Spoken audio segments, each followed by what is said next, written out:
Atumia aingĩ arĩa mekoraga ũgwati-inĩ wa gũthũka ciĩga cia ũciari makĩgĩa ciana maikaraga na mwĩhoko wa kwamũkĩra ũrigiti ũrĩa nĩguo mwĩhoko wa gũcokereria mĩtũrĩre yao ta mũtugo. Ministry ya ũgima wa mwĩrĩ na honge citarĩ cia gĩthirikari nĩ itaũkĩtwo nĩ ũritũ ũrĩa atumia aya mageragĩra, na nĩkĩo kũrĩ na kambĩini kauntĩ-inĩ itiganĩte cia kũmakinyĩria ũrigitani na kũmacokeria gĩkeno kĩao. Thank you very much to M-Pesa Foundation for sponsoring this kind of an event. Ũrigitani ũyũ ũrakinyanĩrio kauntĩ-inĩ cia Bungoma, Nyeri, Kilifi, Kajiado, no kwa ihinda rĩrĩ honge ici ciambĩte kambĩ thibitarĩ-inĩ mũnene wa Chuka kauntĩ-inĩ ya Tharaka Nithi kũrĩa atumia makĩria ma 50 mekũrigitwo. And at Chuka Referral Hospital we have been able to interact with some of the Fistula patients, and the data which we have got from the doctors attending the patients is that so far we have had 50 admissions of the Fistula cases, that is 50,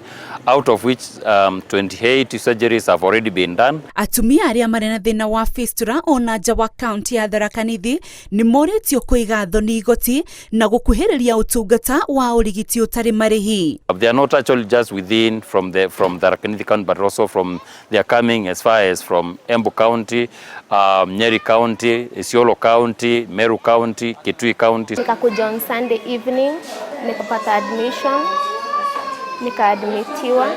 On Monday nikafanya operation which was successful, and now I'm proud. I feel good. My self-esteem has been boosted. Yeah. And also my dignity. I feel good. Rũhonge rwa ũgima wa mwĩrĩ thĩinĩ wa thĩ rugĩte atumia 3,000 gũkũ bũrũri-inĩ nĩ magĩaga na thĩna wa Fistula o mwaka, no gĩcunjĩ kĩa 7.5 harĩ 100 gĩkinyagĩrwo nĩ ũrigitani ũyũ. If you have any case like mine, please, you can get help.